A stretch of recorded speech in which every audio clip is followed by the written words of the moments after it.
right. Hi, everyone. You have won the lottery. This is going to be the best session, so thank you for being here. So my name is Naya Abagi. I'm a director at CLASP and recently joined the MEX program. And CLASP is one of the implementing partners where we are primarily leading on venture building, which we'll get to tell you about over, kind of like this session and onwards. I think that everybody in this room has kind of drunk the Kool-Aid already, right? There's no point in like repeating the statistics. I think we all know why we are here. We know the challenge that is ahead of us. But I just want to begin by something I've been reflecting on all weekend. So last week, the MEX program, we had our internal like program workshop. And just show of hands, does everybody know the MEX program? Okay. Wonderful. Introduction's not necessary. The godfather of MEX, Simon Batchelor, has he disappeared? Simon has disappeared. Wow. Okay, well, he's the godfather of MEX. He's also an honorable, because he has an OBE, although I was told that you don't get to be called honorable, but we call him honorable. So he said something that I've been reflecting a lot on, and I want us as a room to reflect on. There's the Godfather. Round of applause for the Godfather.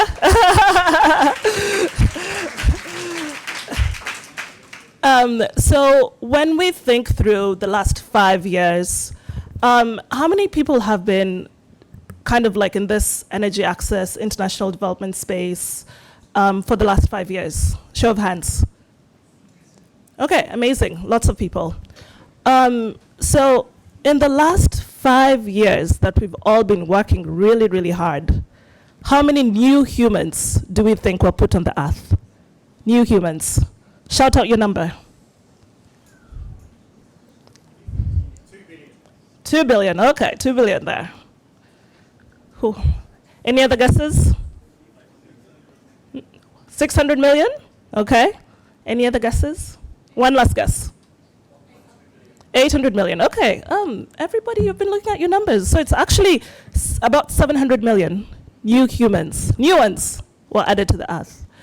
And a little more than half of those are in sub-Saharan Africa and South Asia. So if you couldn't tell, I am from the continent of Africa. So to me, when I think about those numbers, I think through what it means, like how hard have we actually been working if we have 700 new people who've been put on this earth, who've inherited some problems that we haven't solved, and how quickly should we be accelerating closing those gaps, right? So this is kind of like, is it a zero-sum game, or are we actually making progress? And the challenge ahead of us is truly big, right? So as we continue this session, I want us to really hold that number in place, right? The 700 million people that were put on this earth, a majority of them who are still in homes that do not have access to modern cooking. Many of them who don't have access to energy, right? They're still like making choices and managing around energy. And so if you've been, I trust that everybody in this room has at least gone to the continent once or to South Asia where there's an unreliable grid, right? It's like you're sitting in the conference room, you're sitting in the boardroom, power goes out. So what that means that is every day when you wake up, you're doing a little bit of arithmetic in your mind, right? You're like, okay, is my phone charged? Is my laptop charged? Do I have the backup? Do I have all of that? Meanwhile, in the global north, right, it's like your brain space has been freed up to think about other productive things or leisure. True or false? True. So we have 700 million people who are put on this earth. More than half of them, a little over 500 million who are still doing this basic arithmetic and planning in households that do not have basic infrastructure. And then progressing upwards, right, is then what kinds of jobs and livelihood opportunities will they truly have? And if you've talked to any policymaker or listened very closely to the things that they truly care about, is those jobs and youth. We have to find productive jobs that are able to absorb this millions of population. Okay, so why are we in this room today? So in this session, I think that looking at the opening remarks, Honorable Ruth and some of the statements that Demilola as well made is a lot of the foundations have been set through a lot of the hard work that everybody in this room can attribute to contributing towards, right? And so, in Uganda, she talked about Uganda having the fundamentals in place. They have connectivity at 60%. They have been looking at the policies and regulation. You've been invited to go and eat matoke. You've been told that the population speaks English. You can debate whether English breakfast is better or not. We've got those fundamentals in place. So, I think that the message that is coming out of the sessions is that we need to move away from pilots into accelerating into practice. I personally do not like that word pilot anymore. I'm tired of it, right? It's like if we're going to close the gap for the 700,000 new humans, we cannot still be talking about pilots and proving things. It's time to move to the other side. So I think what does this look like in practice? And I'll talk about the MEX program, which now I'm deeply embedded in. So I'll give you an example. I'll give you some examples of the tailwinds and headwinds that we are seeing. I don't sail, so I had to figure out which is the good one, the tailwind or the headwind. Tailwinds are the good ones. So it feels like we're truly in there's this really catalytic moment for electric cooking at this stage. At this moment is, when you think through, Damilola mentioned the integration of electric cooking into energy access. Those are not conversations that are happening a decade ago, right? Even 5 years ago when Arton was popping up, those are not the conversations that are happening. But the fact that, you have Honorable Ruth at this stage, truly talking about, the vision of electric cooking. Her talking about electric pressure cookers is just amazing, right? So we're getting that momentum from on the policy side. Several countries now have integrated the electric cooking into the national clean cooking strategies as well as electrification strategies. And that is in part to a lot of the hard work that the team at Loughborough University and GAMOS have truly done. Secondly, when it comes to the technology providers, we have companies like, I guess the most notable one that's known in our space is like Burn Manufacturing, right, who've been around for a long time. They have a big manufacturing/assembly factory in Kenya, which many of you have had the chance to go and see. They're employing about 700 casuals on average when they're at peak demand.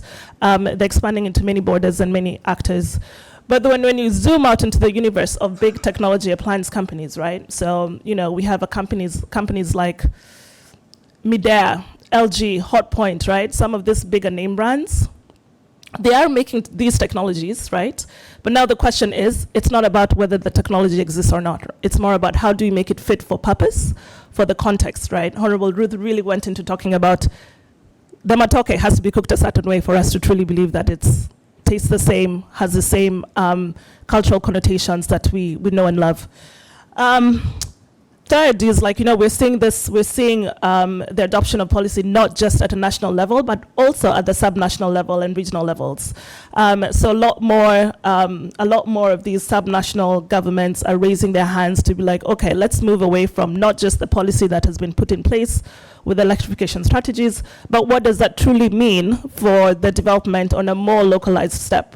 And so there's a lot of support that we are getting, and they're opening up spaces and inviting us into the table to truly talk about, okay, as an example in Kenya, hospitals and schools have procurement budgets. So now the question that we're talking about is, oftentimes these procurement budgets go towards improving the physical infrastructure, like building a new classroom, et cetera. So how can we use that same existing policies or existing financing mechanisms to also include a transition to electric cooking? And then, I think then we're looking at, we know that policy is not going to be the only thing that solves this, right? We also have to address this question of financing. So, we're seeing places where now there's a question on this, I don't even want to call it innovative financing, because I have also this love-hate relationship with the word innovation. But we're looking at the creation of new financing models to truly address the capital costs and operational costs for clean cooking. So increasingly, these are now government-led or legislator-led and policy maker-led invitations for private investments, but also looking at how there can be de-risking mechanisms like the Green Climate Fund, and like looking at other funds like Ascent and the World Bank, and then looking at private capital, right? So, I did love when Damilola mentioned looking at more local funds like the pension funds and the trust funds that already exist in those markets. So it is wonderful that all of these conversations are happening and they're being driven by the stakeholders in those spaces. It's not just people in like the Arton Forum, Arton universe pushing this agenda with the financiers. But there's been headwinds, right? I think that the biggest headwind in the clean cooking sector has, of course, been the big kerfuffle with cocoa networks in Kenya. And so, that has created a lot of jitteriness, right? Because when you look at a lot of the models are banking on carbon financing. So what does that mean for, when there are questions about alignment of incentives, alignment of financing, alignment of, the questions on the methodologies and the practices, right? So, that has been, that is a bit, we're still going through the process of trying to figure out, okay, not to scare potential investments that could come in here, because it is that kind of signaling, right, that gives investors a bit of jitteriness as to whether or not they will be able to, they can invest in these markets and truly pull out their money. And then, depending on what you're working on, there's also the real question on, the electricity infrastructure. And the reliability of that electricity, right? So, in Uganda we had this 60% connection. In Kenya, depending on who you ask, it's somewhere between 70 and 85%. But the question of reliability is an important one, right? I always like to say that talking about electric cooking singularly is a dead on arrival message, because even though people have, depending on where they live, in more densely populated areas, they could have about 70% uptime, which is a lot, right? But they're still thinking about that 30% when the power went out, and then they had to, figure out their lives around it. So we need to work, and we are increasingly working more closely with the utilities to improve this. I was just having a conversation here with Irene from TANESCO. Tanzania, actually, this is another tailwind I didn't talk about. Tanzania last week launched an on-bill financing program, which is massive for electric cooking, right? So, I think that there has been a lot of progress, but the challenge ahead of us is much bigger and much more accelerated. So as I invite my next speakers and my next panelists, I really want us to think through, what are the opportunities for us to be a little bit laser focused and identify areas that could truly be catalytic, right? I think that it's no longer about, running at a steady pace. We need to now start sprinting. And so what are the opportunities where we can receive support? Like where do you see, whether it's going to be policy, legislation, financing, partnerships, innovation, what could really be, catalytic?